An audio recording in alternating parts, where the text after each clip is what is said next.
En el valle de Lungau, donde los Alpes se acercan como una muralla de sombras y nieve, se alza el castillo de Musham.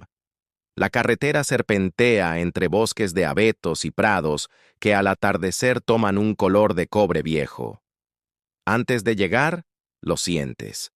Un cambio en el aire. Una quietud que no es silencio sino atención. La piedra se recorta sobre el cielo con una serenidad que engaña. Musham no grita su historia, la sostiene. Sus muros gruesos, sus torres en ángulo, sus patios encajonados te dicen que aquí se aprendió a resistir mucho antes de que existiera la palabra museo. Y sin embargo, apenas cruzas el portón, esa misma piedra parece pedir una cosa muy simple. Escucha. La primera impresión es física. La temperatura desciende medio grado. La luz se vuelve más pálida. El sonido de tus pasos llega un segundo tarde. El castillo nació medieval, nació para observar y para advertir, y con los siglos se convirtió en casa y en símbolo. Fue feudo, fue puesto de vigilancia, fue administración y justicia. En tiempos en los que la frontera entre lo humano y lo monstruoso se decidía en una sala y con un sello, Musham fue escenario y testigo. No por capricho, sino por función. Los castillos no eligen sus historias, las reciben. Y Musham, en algún momento, recibió demasiadas. Caminar por el patio interior es entrar a una caja de resonancia.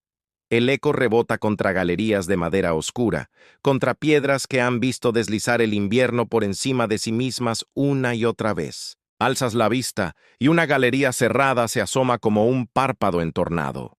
Imagina capas, capas de gente cruzando esos mismos metros, guardias con capote y barba de escarcha, escribanos con manos manchadas de tinta, cocineras con el hombro cansado, nobles con la prisa de quien no monta a caballo sin motivo. Y entre todos, sombras que no tienen obligación de presentarse. La historia documentada de Musham teje su primer hilo en el siglo XII y XIII, cuando la región consolidaba fortalezas en posiciones que dominaban valles y pasos. Perteneció a poderes que administraban tributos y justicia en nombre de autoridades mayores. Cambió de manos con guerras y acuerdos. Soportó asedios y reparaciones. Vio encenderse hogueras por frío y hogueras por sentencia. Bajo las bóvedas del archivo, aún resuenan nombres que explican guerras pequeñas y grandes cambios. Hasta aquí, podríamos hablar de cualquier castillo que haya sobrevivido en Centro Europa. Pero Musham carga con dos sombras que aún hoy pesan más que la piedra: la cacería de brujas y la leyenda del hombre lobo. Detente frente a la sala que los guías dedican a la persecución de brujas. No hay necesidad de exhibir todo el horror para comprenderlo. Basta con la sugerencia de los instrumentos, con un documento enmarcado que oficializa la sospecha, con una lista de nombres que empieza con mayúscula y termina con barro. En estos muros se dictaron autos, se interrogaron mujeres y hombres, se juzgó lo invisible como si se tratara de un animal que podía disecarse. La época no fue clemente con nadie. Miedo, hambre, peste, fronteras que crujían, teologías que convertían el desorden en culpa. Musham quedó ligado a ese clima como una campana a su torre. Se lo recuerda como un lugar donde muchas de esas causas se procesaron, donde el rumor se convirtió en expediente y el expediente en condena. Aquello que hoy llamamos histeria colectiva, entonces se llamó protección del orden. Lo que nosotros llamamos superstición, entonces se llamó certeza. En esa sala, el aire pesa distinto, como si las palabras de entonces siguieran sin aceptar el paso del tiempo. Y sin embargo, en medio de ese registro oscuro, también aparece la letra pequeña de la compasión, cartas que piden clemencia, anotaciones que moderan penas, voces que intentan introducir dudas donde todo parecía decidido. Musham no fue solo cuchillo, fue también la duda que roza la empuñadura. De nada sirve fingir que las sombras no existieron. Lo importante es ver cómo la casa decidió convivir con ellas. Hoy, cuando cruzas esos espacios, un pequeño frío se instala en la nuca. No es efecto especial, Es memoria. En otra ala, la leyenda toma forma de lobo. El siglo XIX trajo una racha extraña en la región. Animales mutilados, ganado desangrado en praderas donde nadie había visto al depredador entrar o salir. Los valles hablaron de un hombre lobo, y las noches se poblaron de ojos que no pertenecían a nadie. Se buscó culpable con la ansiedad de los inviernos largos. La historia dejó versiones dispares, como dejan todas las leyendas que nacen cuando el miedo decide un rostro. El caso es que, desde entonces, Musham carga con la sombra del licántropo, una figura que mezcla superstición campesina, necesidad de explicación y una estética que el romanticismo celebró en sus cuadros y relatos. Los guías te dirán, con prudencia, que la ciencia ofrece hipótesis sobrias, enfermedades, depredadores comunes, dueños que ocultaron accidentes. Pero el castillo no sería lo que es si no hubiera aceptado que el mito tiene su propia utilidad. Y en noches cerradas, cuando el viento arrastra un aullido que quizá sea del valle, quizá del metal, uno entiende por qué esa utilidad no se extingue. Hay habitaciones en Musham que parecen diseñadas para el rumor. Un salón alargado donde la acústica de la madera convierte el paso en frase. Una escalera de caracol tan estrecha que obliga al cuerpo a recordar dónde termina el hombro. Un corredor que se ensancha de pronto y luego se contrae como si respirara. En uno de esos tramos, se dice que a veces huele a cera y a lana húmeda, aunque no haya ni velas ni mantas. Un perfume ligero recorre el aire como si una presencia educada anunciara su paso con la discreción de quien sabe que no conviene asustar. A la vuelta de una esquina, un cuadro con ojos de óleo parece haber girado 1 milímetro cuando vuelves a mirarlo. No necesitas creer en fantasmas para aceptar que las casas viejas tienen un repertorio de trucos honestos. Son trucos de luz, de temperatura, de memoria. Musham, además, fue restaurado con el cuidado de quienes aman lo antiguo sin querer plastificarlo. Un coleccionista salvó techos, rehizo torres, trajo objetos que parecían haber estado siempre ahí. Hay vitrinas que muestran piezas de casa, armas, útiles domésticos, telas que han sobrevivido contra toda lógica. A veces el castillo entero huele a un taller que trabaja con pasado. Las manos que han lijado madera aquí merecen su lugar en la leyenda. Sin ellas, los fantasmas tendrían que mudarse. Y la restauración, lejos de borrar la sombra, la encuadra mejor. Lo extraño se ve más extraño cuando lo sostiene una estructura que no se cae. En la capilla, el silencio no es ausente, es denso. Un banco de madera guarda la marca de codos que rezaron como quien descansa un peso. Cuando no hay visitas, el eco tarda en apagarse y cualquier ruido mínimo se vuelve ceremonia. Da la impresión de que aquí la oración aprendió a hablar en voz baja para no despertar a quien intenta dormir desde hace siglos. Algunos dicen haber sentido, en un momento, una mano posarse sobre el hombro. No apretaba, acompañaba. Y más de uno asegura que, al salir, la luz del patio parecía distinta. Las capillas de los castillos educan sin catecismo, enseñan a bajar la voz. Si preguntas por apariciones, saldrán nombres. Una mujer de vestido oscuro que cruza un corredor sin levantar el vuelo de la falda. Un guardia que se detiene de espaldas junto a una puerta como si esperara relevo. Un niño que baja una escalera y que a mitad del tramo decide que no debe, y da la vuelta sin terminar el gesto. Nada de gritos, nada de sábanas al viento. Las presencias de Musham, cuando se muestran, no hacen teatro. Prefieren el susurro a la llamada. Tal vez sea porque la casa aprendió a respetar el dolor y a no convertirlo en espectáculo.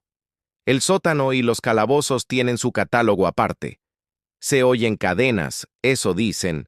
Se perciben golpes secos que no tienen dueño. Se cruzan corrientes de aire donde no debería haberlas. Una lámpara parpadea y decide encenderse por segunda vez cuando ya la dabas por perdida. Un guía cuenta que, en una noche determinada, se escuchó un sollozo breve que no venía de ningún grupo, un sollozo de adulto. Detuvieron la visita, encendieron luces, esperaron. Nadie habló. No se trató de un truco ni de una amenaza. Fue una grieta. Y las grietas nos recuerdan que, bajo todas las capas de relato, hay una capa primaria que se llama sufrimiento. Salir al patio después de ese tramo equivale a subir más rápido la escalera. El aire parece agradecido de poder expandirse. Los Alpes miran el castillo con serenidad milenaria y el castillo devuelve esa mirada con una mezcla de orgullo y fatiga. No faltan quienes vienen solo por la fotografía, por el perfil contra el cielo, por la belleza estacional que cada mes ofrece distinta. Pero incluso los que vienen por el marco regresan con la impresión de que el cuadro también los miró. Y es que Musham hace eso. Te observa con la paciencia de la piedra. Si te detienes, si apoyas la mano en la pared del patio y cierras los ojos, sientes que la superficie, fría al principio, cede un poco. No es que ceda la piedra, cedes tú. A lo largo del año, el castillo organiza recorridos que equilibran la anécdota y el documento. No necesitas una noche tormentosa para sentir algo. Las tardes de otoño, cuando el viento tumba hojas y el cielo parece de plomo claro, son ideales para entender el tipo de melancolía que habita aquí. Hay quien prefiere el verano, cuando la luz entra más horizontal y el polvo se vuelve visible en su danza. Otros, el invierno, con su silencio trabado y su olor a leña en las aldeas cercanas. En todos los casos, Musham no se transforma. Es el visitante quien cambia de modo de escuchar. Si buscas moralejas, el castillo ofrece varias, ninguna cerrada. La primera, evidente, es que el miedo puede ser herramienta de poder. Lo fue en tiempos de cacerías de brujas y lo es cuando nos precipitamos a nombrar monstruos para no decir incertidumbre.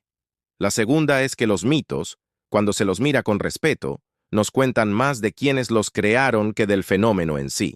El hombre lobo de Musham es también el hambre, la ansiedad del invierno, la necesidad de un culpable que duerma fuera de casa. La tercera, menos obvia, es que una casa puede educar en silencio. No hace falta tablero, ni manual, ni proclama. Basta con que los pasillos conserven ese frío selectivo, que la capilla mantenga su densidad, que los sótanos no olviden sus sonidos, que la luz de la tarde encuentre un ángulo donde parecer más antigua. El visitante que pasa la noche en la zona suele contar que al volver al hospedaje siente la cama como si no fuera del todo de ahora. El cuerpo, que tiene su propia memoria, repite los microgestos del castillo. Aminora el paso en el pasillo del hotel, baja la voz al pasar junto a una puerta cerrada, se detiene en una esquina sin razón aparente. No es sugestión en sentido vulgar, es aprendizaje. Musham enseña a moverse con respeto, y el respeto no se queda dentro de sus muros.